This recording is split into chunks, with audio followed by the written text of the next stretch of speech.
Hello students, today we are going to take chapter 1, the last lesson from Flamingo. This lesson has been written by Alfonso Daudet. So before we start the chapter, let us see something about the author of this lesson, Alfonso Daudet. He was born in 1840 and he was alive up to 1897. यानी कि वो 1840 से 1897 तक रहे. He was a French novelist and a story writer. The last lesson की जो background है वो फ्रैंको प्रूशियन वॉर है जो कि 1870 से 1871 तक चला, जिसमें फ्रांस के दो डिस्ट्रिक्ट अल्सेस और लॉरेन जो हैं प्रूशियन आर्मी द्वारा जीत लिए गए थे. बिस्मार्क जिसका लीडर था. उस समय प्रूसिया का जो पार्ट था वो बहुत बड़ा था, जैसे कि उसमें आज का जर्मनी है, पोलैंड है, कुछ पार्ट ऑस्ट्रिया का भी था. इस स्टोरी में जो है अल्सेस और लॉरेन के जो नागरिक हैं यानी निवासी हैं उनको कौन कौन सी परेशानियों का सामना करना पड़ता है वही इसमें बताया गया है. एक छोटे बच्चे फ्रेंच के माध्यम से, यानी युद्ध के बाद जो जीता हुआ क्षेत्र होता है वहाँ के जो निवासी होते हैं उनको कौन कौन सी समस्याओं का सामना करना पड़ता है उसके विषय में इस लेसन में बताया गया है. मुख्यतः भाषा से संबंधित समस्या का वर्णन है इस चैप्टर में. तो चलो स्टार्ट करते हैं lesson. I started for school very let that morning. उस सुबह मैं स्कूल के लिए देर हो गई मुझे जाने में. स्टूडेंट्स, जैसा कि मैंने पहले बताया, इस कहानी का जो दो कैरेक्टर हैं इसमें, एक है मिस्टर एम हेमल जो कि टीचर हैं और दूसरा है कैरेक्टर जो स्टूडेंट है, फ्रेंच नाम का एक बच्चा है. तो फ्रेंच के माध्यम से नरेटर ने इस कहानी को डिस्क्राइब किया है. तो वो बता रहा है कि वो उस दिन जो है स्कूल के लिए लेट हो गया and was in great dread of scolding, और उसे डांटे जाने का बहुत ही भय था. ग्रेट ड्रेड ऑफ मीन्स उसे डर था, स्कोल्डिंग मतलब डांटने का, फटकारने का. स्पेशली बिकॉज, मुख्यतया इस वजह से, because M Hamel had said, क्योंकि उनके जो टीचर एम हेमल थे उन्होंने कहा था दैट ही वुड क्वेश्चन अस, कि वो स्टूडेंट से क्वेश्चन पूछेंगे ऑन पार्टिसिपल्स, पार्टिसिपल चैप्टर से related. And I did not know the first word about them, और मुझे पार्टिसिपल का एक पहला शब्द भी नहीं आता था, यानी पार्टिसिपल से रिलेटेड कोई भी जानकारी उसको नहीं थी. For a moment I thought of running away and spending the day out of doors.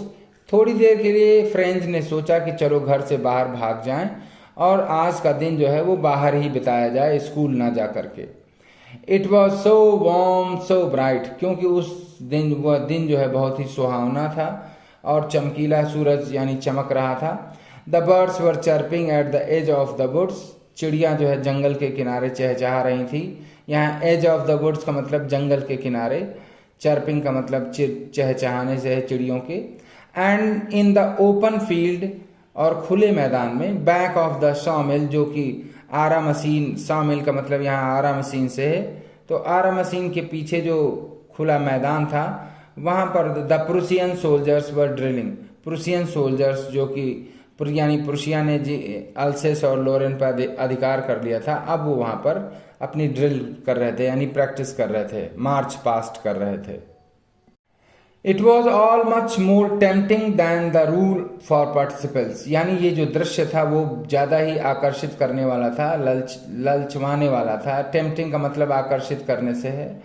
Then the rule of for participle, यानी पार्टिसिपल के रूल जो है उसको ज़्यादा आकर्षित नहीं कर रहे थे, यानी पार्टिसिपल्स के रूल उसको आते भी नहीं थे, और उसने सोचा कि चलो आज का दिन बाहर ही बताया जाए, स्कूल ना जाया जाए. But I had the strength to resist, लेकिन उसने अपनी इस इच्छा को दबा दिया. स्ट्रेंथ का मतलब इच्छा शक्ति से कह सकते हैं, रेजिस्ट मतलब दबाने से, यानी कि उसने अपनी इच्छा को ये दबा दिया, यानी कि स्कूल ना जाने की इच्छा को दबा दिया. And hurried off to school, और स्कूल के लिए तेजी से भागा. When I passed the town hall, there was a crowd in the front of the bulletin board.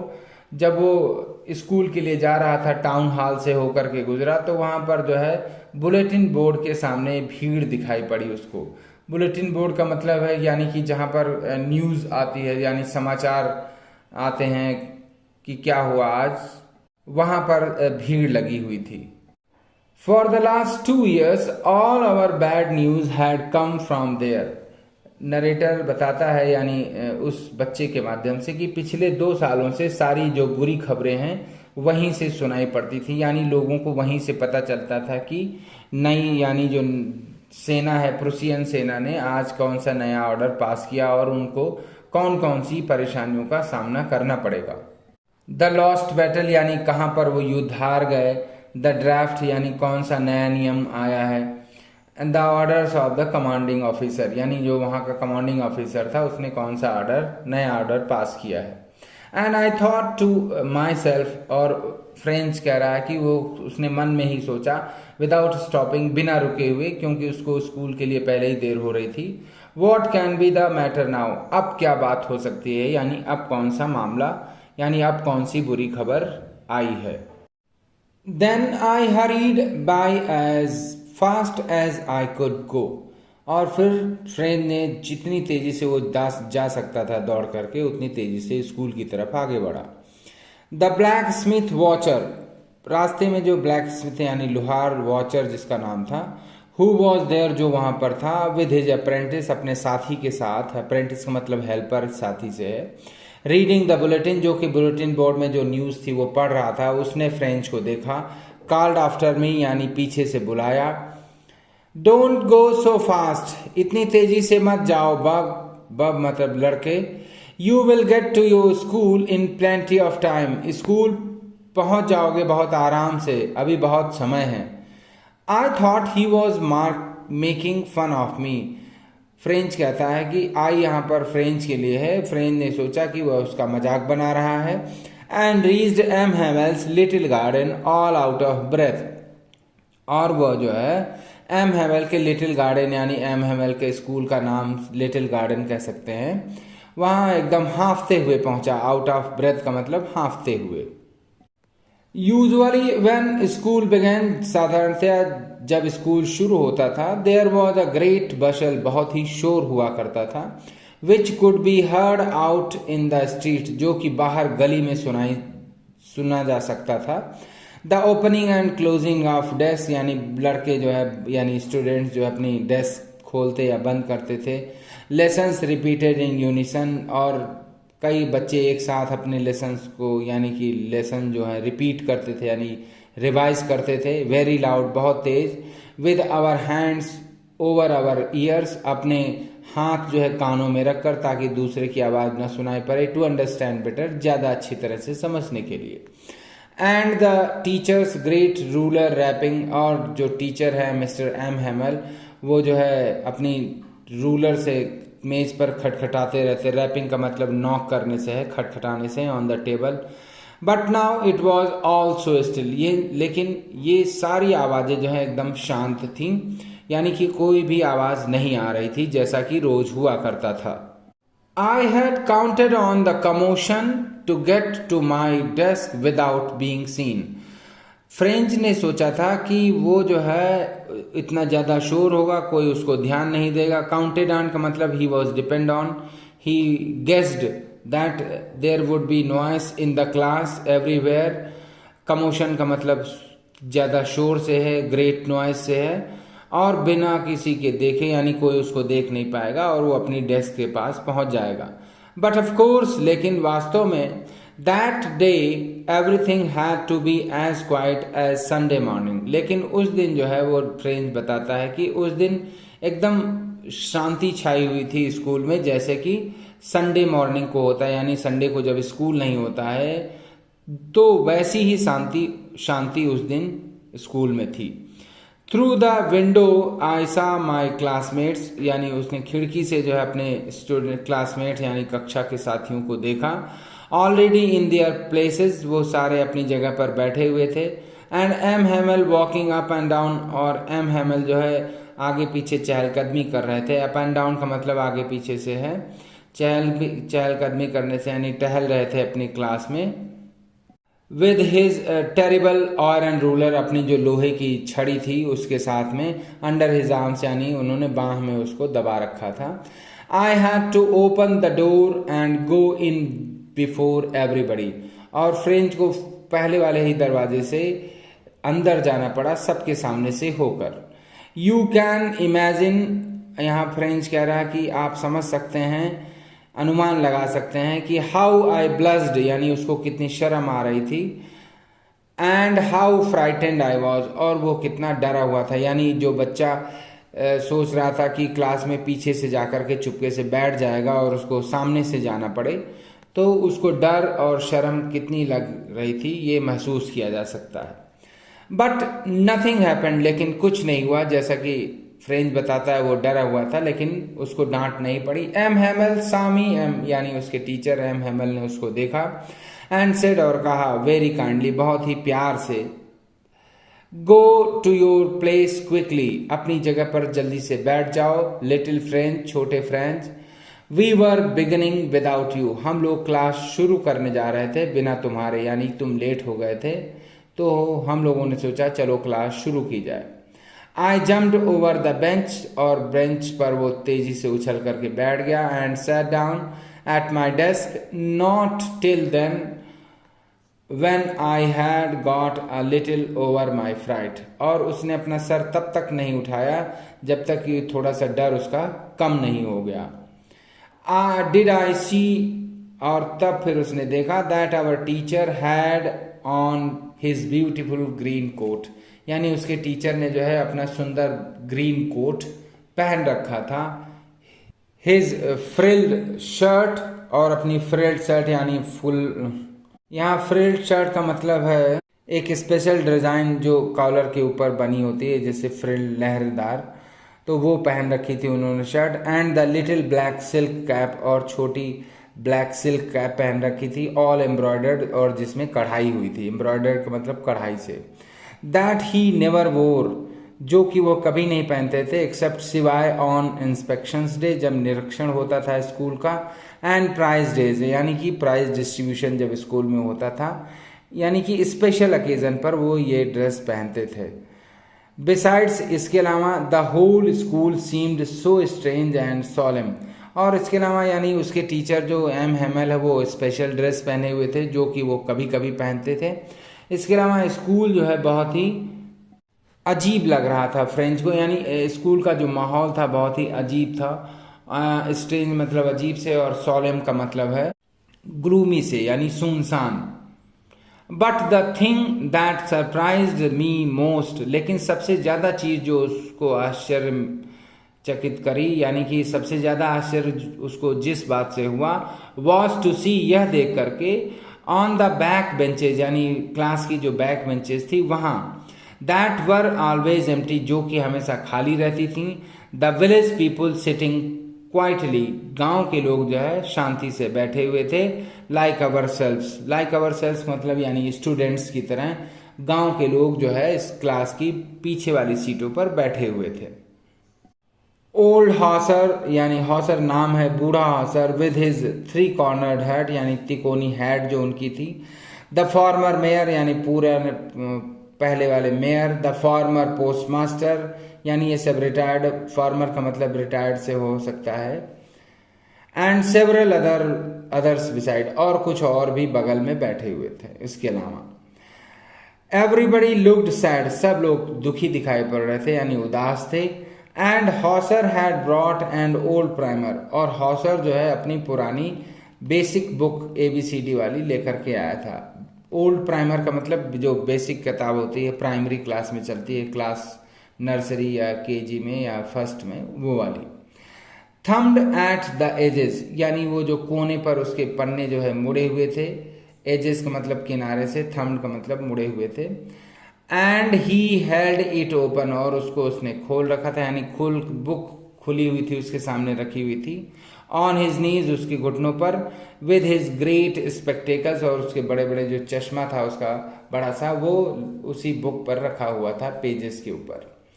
While I was wondering about it all, और वो जब इन सब चीज़ों के विषय में सोच रहा था, यानी सब ये सब देख करके उसको आश्चर्य हो रहा था।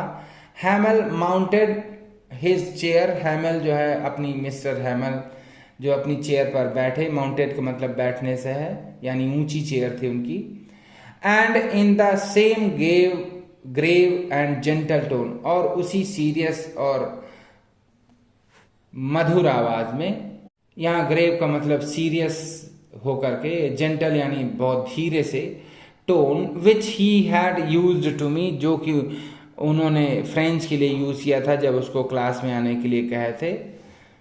सेड, माई चिल्ड्रन, प्यारे बच्चों, this is the last lesson I shell give you, प्यारे बच्चों यह आखिरी कक्षा है, यानी आखिरी लेसन है जो मैं आपको पढ़ाऊंगा। The order has come from Berlin से ऑर्डर आ गया है, to teach only German in the schools, कि अब जो है स्कूलों में सिर्फ जर्मन लैंग्वेज पढ़ाई जाएगी, ऑफ अल्सेस एंड लोरेन, अल्सेस और लोरेन के। यहाँ पर अल्सेस और लोरेन जो हैं फ्रेंच के दो डिस्ट्रिक्ट हैं जो कि प्रूसिया के अधिकार में आ गए थे, और इस वजह से अब ऑर्डर पास हो गया था कि वहाँ के लोगों को जर्मन भाषा सीखनी पड़ेगी। The new master comes tomorrow, और मिस्टर एम हैमल ने बताया कि नया जो टीचर है जर्मन भाषा का वो कल से आएगा। This is your last French lesson, ये आपका आखिरी फ्रेंच लेसन है, यानी फ्रेंच लैंग्वेज सीखने का आखिरी लेसन है। I want you to be very attentive, और मैं चाहता हूँ, यानी वो फ्रेंच मिस्टर एम हैमल ने अपने स्टूडेंट से कहा कि सारे स्टूडेंट जो है बहुत ध्यान से बैठ करके उनकी बात को सुने।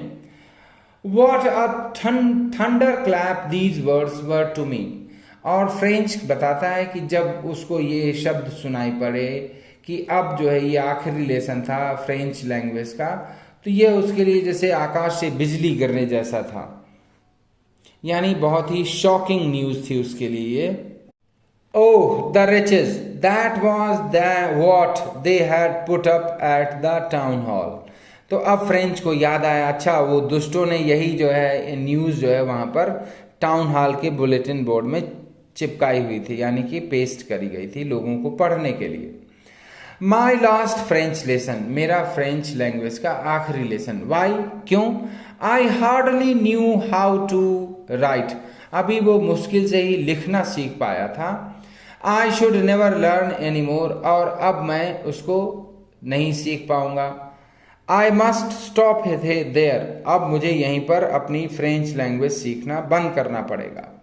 देन फिर, oh how sorry I was, अब वो कितना दुखी था, for not learning my lessons, यानी अब उसको पछतावा हो रहा था फ्रेंच को कि क्यों उसने अपनी फ्रेंच लैंग्वेज ठीक से नहीं सीखी, यानी उसने अपनी भाषा को सीखने के लिए सीरियसली काम क्यों नहीं किया।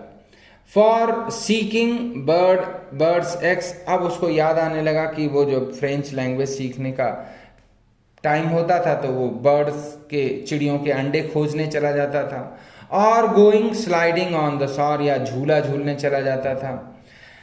माई बुक्स, मेरी किताबें, that had seemed such a nuisance a while ago, जो कि थोड़े समय पहले उसको बहुत ही बर्डन लग रही थी, यानी कि बेकार लगती थी, अनइंटरेस्टिंग। न्यूसेंस का मतलब मुसीबत से, यानी वो अपनी किताबों को मुसीबत समझता था। सो हैवी टू कैरी, और उसको लगता था इतनी भारी किताबें हैं स्कूल लाने ले जाने में। माई ग्रामर, उसकी जो ग्रामर की book, and my history of the saints, और दूसरी बुक थी हिस्ट्री ऑफ सेंट्स की, यानी साधु संतों की इतिहास। वर ओल्ड फ्रेंड्स नाउ, अब वह उसकी पुरानी दोस्त हो गई थी, यानी अब उसको वो अच्छी लगने लगी थी। थोड़ी देर पहले जो उसको बेकार लगती थी अब वो उसके मित्र हो गई। That I could not give up, और अब उसको लग रहा था कि अब वो उनसे दूर नहीं हो सकता, यानी उनको छोड़ नहीं सकता। गिव अप का मतलब त्यागने से, छोड़ने से, यानी किताबें अपनी वो छोड़ नहीं सकता। एंड एम हैमल टू, और एम हैमल भी, यानी उसका टीचर जो M Hamel, the idea that he was going away, यह सोच करके कि उनके जो टीचर हैं मिस्टर एम हैमल अब वो जा रहे हैं वहाँ से, यानी अब वो उन बच्चों को नहीं पढ़ाएंगे। That I should never see him again, कि अब मैं उनको नहीं देख पाऊंगा कभी भी दोबारा। Made me forget all about his ruler and how cranky he was. अब वो सारी बातें भूल गया कि वो उसको छड़ी से पीटते थे, उसको बहुत डर लगता था, और वो कितने सनकी थे, यानी डांटते रहते थे हर बात पर। अब वो सारी बातें भूल करके उसको, उसके मन में जो है अपने टीचर के प्रति जो है सम्मान की भावना आ गई। पुअर मैन, बेचारे आदमी, यहाँ पुअर मैन जो है मिस्टर एम हेमल के लिए यूज किया गया है। It was in honour of this last lesson. अब उसको समझ में आया कि ये जो है, जो गांव वाले आ गए हैं वह इनके सम्मान में आए हैं क्योंकि आज ये जा रहे हैं यहाँ से। That he had put on his fine Sunday clothes, और उन्होंने अपने जो स्पेशल ड्रेस है इसीलिए उन्होंने आज पहन रखी है। एंड नाउ आई अंडरस्टूड, और अब उसे समझ में आया, why the old man of the village were sitting there, कि गांव के जो बूढ़े लोग हैं वो वहां पर क्यों बैठे थे। In the back of the room, कक्षा के पीछे। It was because they were sorry, वो इस वजह से था क्योंकि वह दुखी थे, वो भी too that they had not gone to school more, क्योंकि वह जो बूढ़े लोग थे वो भी स्कूल ज़्यादा नहीं जा पाए थे, यानी अपने समय में। It was their way of thanking our master, और यह उनको, हमारे जो टीचर है एम हेमल, उनको धन्यवाद देने का एक तरीका था, यानी वो आए थे आज आखिरी दिन। For his 40 years of faithful service, यानी कि मिस्टर एम हेमल ने 40 सालों तक इस स्कूल में बहुत ही सम्मान के साथ, स्वामी भक्ति के साथ पढ़ाया था।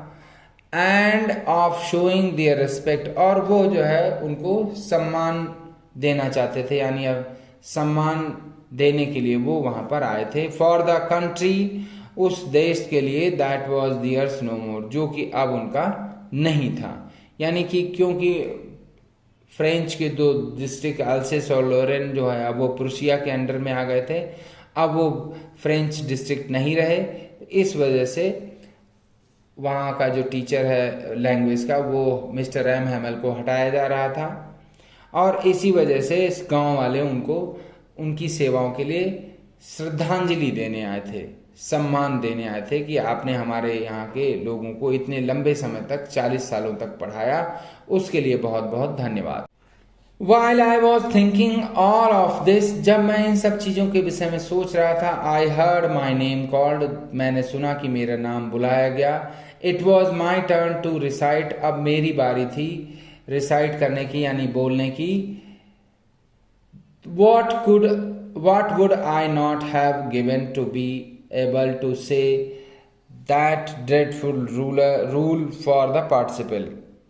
अब वो जो है, वो जो डरावने रूल थे पार्टिसिपल के, अब वो बोल नहीं पा रहा था, यानी उसकी बारी आई तो वो बोलने में हिचकिचा रहा था, यानी कुछ भी नहीं समझ में आ रहा था कि उसको क्या बोले। For the participle all through, पूरी समय तक वो खड़ा रहा। वेरी लाउड एंड क्लियर, बहुत ही तेज और साफ आवाज में बोलने की कोशिश कर रहा था। एंड विदाउट वन मिस्टेक, और बिना किसी गलती के, यानी ये सब उसने कोशिश करी। But I got mixed up, लेकिन वो जो है कंफ्यूज हो गया। यहाँ मिक्सड अप का मतलब कंफ्यूज होने से है।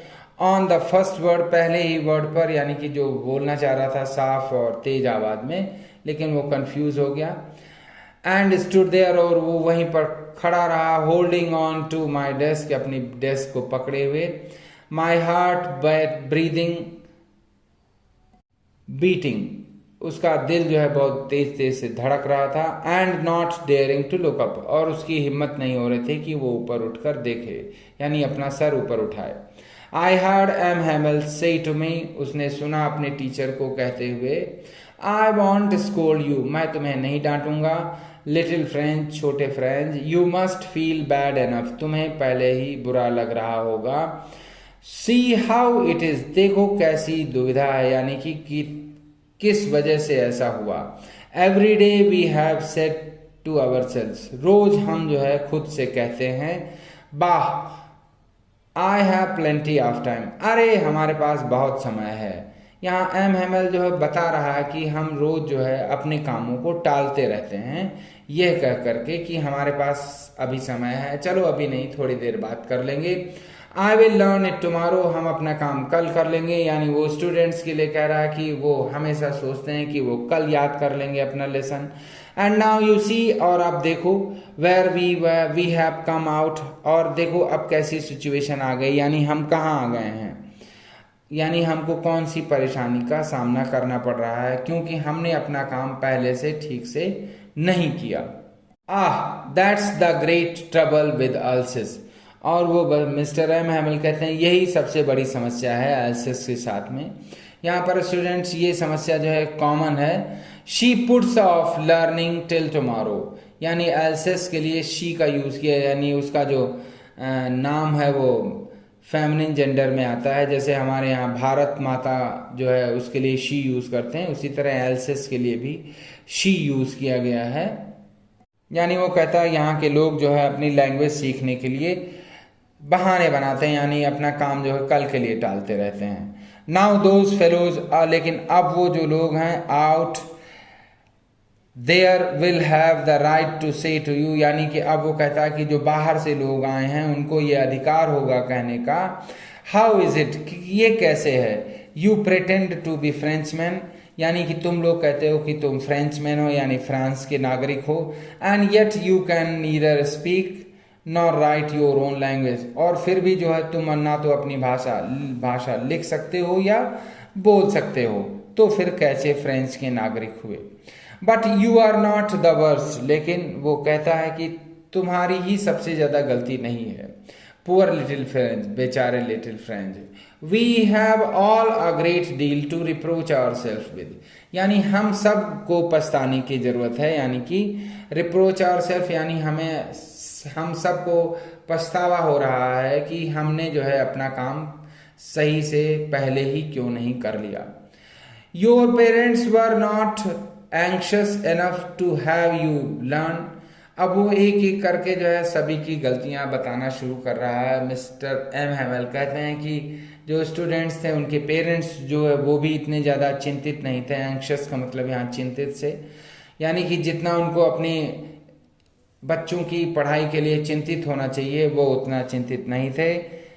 दे preferred to put you to work on a form, यानी वो बताता है कि उनके जो पेरेंट्स हैं बच्चों के, उन्होंने उनको काम पर लगा देना ज़्यादा उचित समझा। और एट द मिल्स, यानी या मिलों में या खेतों में, so as to have a little more money, ताकि वो कुछ और ज़्यादा पैसे कमा सकें। एंड आई, और मैंने भी जो है, I have been to blame also, मैं भी इसके लिए उत्तरदायी हूँ, यानी कि मेरी भी गलती है। Have I not often sent you to water my flowers, अब वो कहता है कि मैंने भी जो है अक्सर तुम लोगों को अपने पेड़ों को सींचने के लिए कहा, यानी पढ़ाने के बजाय हमने कहा कि चलो पेड़ों को सींचो जाकर, यानी कि बच्चों को यह ना कह करके कि जाओ अपना पाठ पढ़ो, मैंने कह दिया जाओ खेतों को सींचो, यानी कि पौधों को पानी दो। And when I wanted to go fishing, और जब मेरा मन मछली मारने का होता था, यानी मछली मारना जाना होता था, did I not just give you a holiday, तो क्या मैंने तुम लोगों को छुट्टी नहीं दी, यानी कि then from one thing to another, और फिर एक से लेकर के दूसरी चीज, यानी एक एक करके M Hamel went on to talk of the French language, यानी एक एक चीज करके वो उसने जो है फ्रेंच भाषा के विषय में बताना शुरू किया। saying that it was the most beautiful language in the world, और उसने बताया कि यह संसार की सबसे सुंदर भाषा है। the clearest, सबसे ज़्यादा साफ, the most logical, और सबसे ज़्यादा तार्किक। that we must guard it among us, कि हमें इसकी सुरक्षा निश्चित रूप से करनी चाहिए। that we must guard it among us and never forget, और हमें इसे नहीं भूलना चाहिए क्योंकि यह हमारी मातृभाषा है। Because when a people are enslaved, वो बताता है कि यानी एम हैमल के माध्यम से, यानी एम हैमल के माध्यम से जो ऑथर है उसने बात रखी है कि अगर किसी देश के लोग जो है वो गुलाम हो जाएं, when a people are enslaved, यानी जब किसी देश के लोगों को गुलाम बना लिया जाए, as long as they hold fast to their language, और जब तक वो अपनी मातृभाषा को पकड़े रहते हैं, यानी अपनी मातृभाषा को नहीं भूलते। इट इज़ एज इफ, ये तो उसी तरह होता है जैसे they had the key to their present की, यानी उनके जो प्रिजन की यानी जेल की जो चाबी है वह उन्हीं के पास है। यानी कि अगर हम मातृभाषा को नहीं बोलेंगे तो एक ना एक दिन हम अपने देश को भी स्वतंत्र करा लेंगे। Then he opened a grammar, तब फिर उन्होंने ग्रामर की बुक खोली, and read us our lessons, और फिर हमको पाठ पढ़ाया। आई वॉज अमेज्ड, मुझे आश्चर्य हो रहा था, अमेज्ड का मतलब यहाँ आश्चर्य से है, टू सी, यह देख करके, हाउ वेल आई अंडरस्टूड की, यानी मुझे बहुत अच्छी तरीके से सब कुछ समझ में आ रहा था। And he said seemed so easy, और जो एम हेमल उसके टीचर जो समझा रहे थे वो इतना आसान लग रहा था, सो इजी, इतना ज़्यादा आसान, आई थिंक, मुझे लगा, too that I had never listened so carefully, यानी उसको लगा कि उसको आज इतना आसान क्यों लग रहा है, तो उसे समझ में आया कि मैंने कभी अपने अध्यापक को इतने ध्यान से कभी नहीं सुना था जितना कि आज वो सुन रहा था। And that he had never explained everything with so much patience, और उसे ये भी समझ में आया कि उसके जो टीचर हैं मिस्टर एम हेमल, उन्होंने भी इतना मन लगा करके अपने बच्चों को कभी नहीं पढ़ाया धैर्य से। इट सीम्ड ऑलमोस्ट, ऐसा लगा जैसे कि as if the poor man wanted to give, कि बेचारे जो एम हेमल हैं वो to give us all he knew before going away, यानी कि वो जो कुछ भी जानते थे जाने से पहले सब कुछ हम लोगों को सिखा देना चाहते हैं।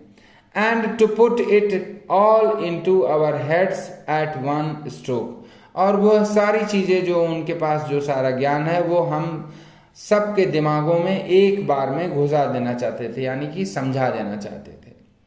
आफ्टर द ग्रामर, ग्रामर पढ़ाने के बाद, we had a lesson in writing, फिर उन्होंने राइटिंग में एक लेसन किया। That day M Hamel had new copies for us, उस दिन मिस्टर एम हेमल जो है सारे बच्चों के लिए नई नोटबुक्स लेकर आए थे। Written in a beautiful round hand, और उनमें बहुत प्यार बहुत कायदे से जो है गोल गोल अक्षरों में लिखा गया था, France अल्सेस, France अल्सेस। They looked like little flags floating everywhere, और वो जो नोटबुक्स थी वो छोटे झंडे की तरह लग रही थी, यानी जो देश का झंडा है उसकी तरह लग रही थी, फ्रेंच यानी फ्रांस के जो झंडे की तरह लग रही थी। Hung from the rod at the top of our desk, यानी कि हमारे डेस्क के ऊपर वो एक रॉड से लटकी हुई हैं notebooks.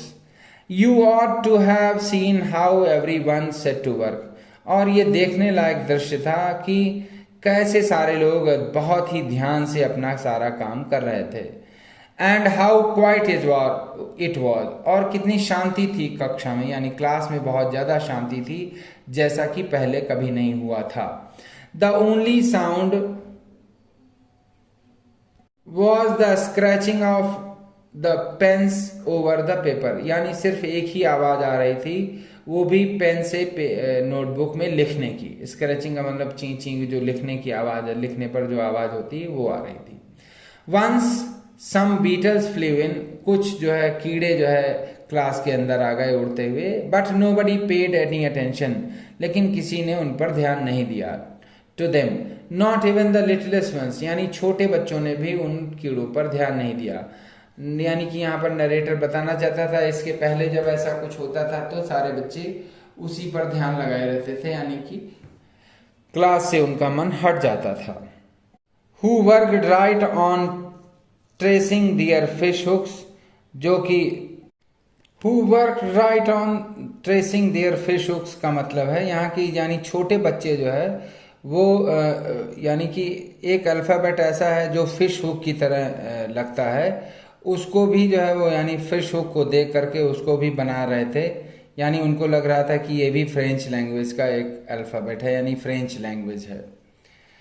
On the roof the pigeons cooed very low, यानी छत पर जो है कबूतर जो है बहुत ही धीरे से जो है कूं कूं कर रहे थे। कूड का मतलब यानी अपनी आवाज में गाना गा रहे थे, कूइंग का मतलब गाना गाने से है। And I thought to myself, और मैंने सोचा, यानी यहाँ पर जो है नरेटर जो है यहाँ एक का सरकास्टिक कमेंट कर रहा है, why will they make them sing in German even the pigeons, यानी कि नरेटर जो है कमेंट करता है फ्रेंच के माध्यम से कि क्या वो लोग जो है इन कबूतरों को भी जर्मन लैंग्वेज में गाना गाना सिखाएंगे, यानी कि क्या उन्होंने इन मनुष्यों पर, यानी फ्रेंच डिस्ट्रिक्ट जो एल्सेस और लॉरेन है उन पर अधिकार कर लिया है, वहाँ के लोगों पर अधिकार कर लिया है और उनको वो जबरन जो है वो जर्मन लैंग्वेज सीखने के लिए फोर्स कर रहे हैं। तो क्या वो जो प्रुशियंस हैं वो इन कबूतरों को भी मजबूर करेंगे कि वो जर्मन भाषा में गाना गाएं?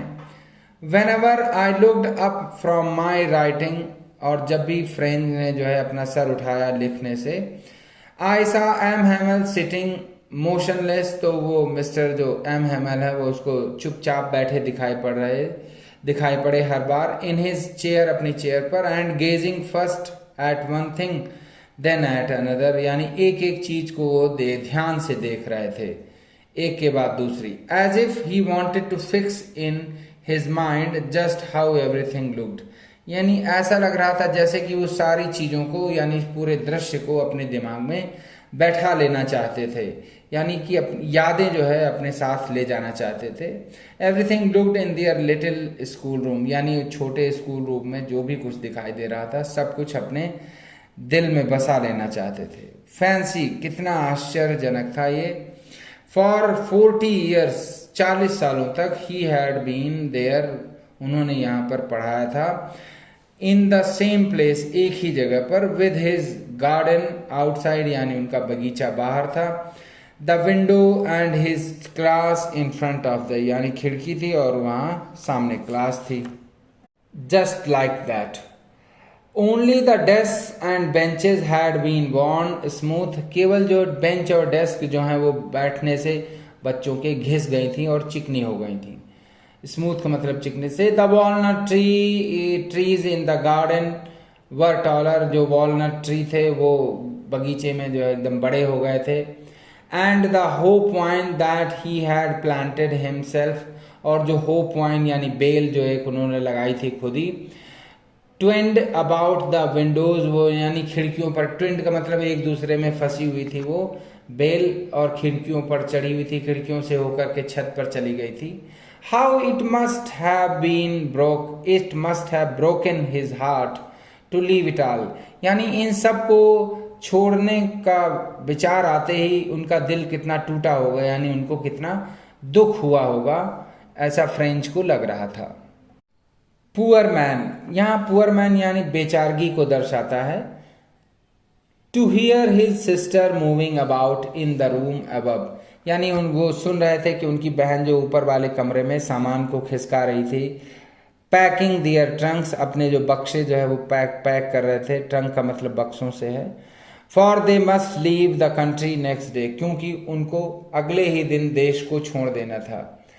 But he had the courage to hear every lesson to the very last, लेकिन एम हैमेल ने पूरा साहस दिखाया, यानी धैर्य का परिचय दिया कि पूरी सारी चीजें उन्होंने अंत तक करी, एक एक बहुत ध्यान से। आफ्टर द राइटिंग, लिखने के बाद, we had a lesson in history, उन्होंने हिस्ट्री में एक लेसन पढ़ा। And then the babies chanted their ba be bi bo bu, यानी ये फ्रेंच अल्फ़ाबेट हैं, फ्रेंच लैंग्वेज के अल्फ़ाबेट हैं, यानी छोटे बच्चों ने अपने अल्फ़ाबेट्स रिसाइट किए। Down there at the back of the room, और वहाँ कमरे के अंदर जो है पीछे की तरफ, old Hauser had put on his spectacles, यानी कमरे के पीछे मिस्टर हॉसर जो है उन्होंने अपना चश्मा रख दिया था। Holding his primer in both hand, और दो किताब है यानी बेसिक बुक जो है अपने दोनों हाथों में पकड़ रखी थी उन्होंने। Spelled the letters with them, और उसी के साथ पढ़ करके वो स्पेलिंग पढ़ रहे थे देख करके प्राइमरी वाली बुक में। You could see that he too was crying, और वो भी रोते हुए दिखाई दे रहे थे। हिज वॉइस ट्रेम्बल्ड, उनकी आवाज कांप रही थी, विद इमोशन, यानी वो बहुत भावुक हो गए थे। And it was so funny, और वो इतना मजाकिया, यानी कि रोना भी आ रहा था और हंसना भी आ रहा था। टू हियर हिम उनको सुन करके, यानी कि that we all wanted to laugh and cry, यानी कि उनकी सिचुएशन को देख करके लोगों को रोना भी आ रहा था और हंसना भी आ रहा था। यानी वो मिस्टर हॉसर जो है बहुत ही ज़्यादा दुखी थे। And how well I remember it that last lesson, और फ्रेंच को आश्चर्य था कि वो जो आखिरी लेसन था उनको कितनी अच्छी तरीके से याद हो गया था। All at once the church clock struck 12, और अचानक जो है तुरंत जो है चर्च की घड़ी ने 12 बजाए। देन द एंगलस, और फिर जो चर्च का जो वहाँ पूजा प्रार्थना होती है वो शुरू हो गई। एट द सेम मोमेंट, और ठीक उसी समय, the trumpets of the Prussians returning from drill sounded under our windows, यानी कि प्रूसियन सोल्जर्स की वापस लौटने की जो ट्रम्पेट यानी बिगुल बजता है। ट्रम्पेट का मतलब यहाँ तुरही की आवाज़ से, यानी एक इंस्ट्रूमेंट होता है बजाने वाला जिसको बजा करके लोगों को बुलाया जाता है एक साथ आने के लिए। साउंडेड अंडर आवर विंडोज, यानी खिड़कियों से होकर के उसकी आवाज़ आ रही थी। M Hemal stood up, M Hemal खड़े हो गए, वेरी पेल, और वो बहुत ही बीमार दिख रहे थे। इन हिज चेयर, अपनी चेयर पर खड़े होकर के। आई नेवर सा हिम लुक सो टॉल, यहाँ पर फ्रेंच का कहना है कि यानी उसके मन में जो है अपनी टीचर के प्रति इतना सम्मान कभी नहीं रहा। आई नेवर सा हिम लुक सो टॉल का मतलब यानी वो ये नहीं है कि वो इतने लंबे कभी नहीं दिखाई दे, यानी कि इतना सम्मान उसने अपने टीचर का कभी नहीं किया था जितना आज उसके मन में था। माई फ्रेंड्स सेड ही, उन्होंने कहा मेरे दोस्तों। आई, यानी उनकी आवाज़ कांप रही थी। बट समथिंग चोक्ड हिम, लेकिन किसी वजह से वो बोल नहीं पाए, यानी उनका गला रुंध गया। He could not go on, वो और कुछ ज़्यादा नहीं कह पाए। Then he turned to the blackboard, और फिर वो ब्लैक बोर्ड की तरफ मुड़े। टूक अ पीस ऑफ चॉक, एक चाक का टुकड़ा लिया। And bearing on with all his might, और पूरी जोर के साथ यानी पूरी ताकत के साथ, माइट का मतलब यहाँ ताकत से है। He wrote as large as he could, उन्होंने जितना बड़ा वो लिख सकते थे बोर्ड पर उन्होंने लिखा, वाइव ला फ्रांस, फ्रांस जिंदाबाद। Then he stopped and leaned his head against the wall, फिर वो रुक गए और उन्होंने अपना सर जो है दीवार पर लगा लिया। एंड विदाउट अ वर्ड, और बिना कुछ बोले, ही मेड अ जेस्चर, उन्होंने इशारा किया विद हिज हैंड, अपने हाथ से। School is dismissed, you may go, यानी अब क्लास खत्म हो गई है, अब आप जा सकते हैं। Students, this was the explanation of the lesson. I hope you would have got a clear-cut idea about the lesson, and you would be able to answer all the questions asked in this book as well as in the board exams. Thank you for listening to me. At the last, I would like to say to you all that please, you must subscribe this channel, like, share, and must give your comments also. Thanks once again.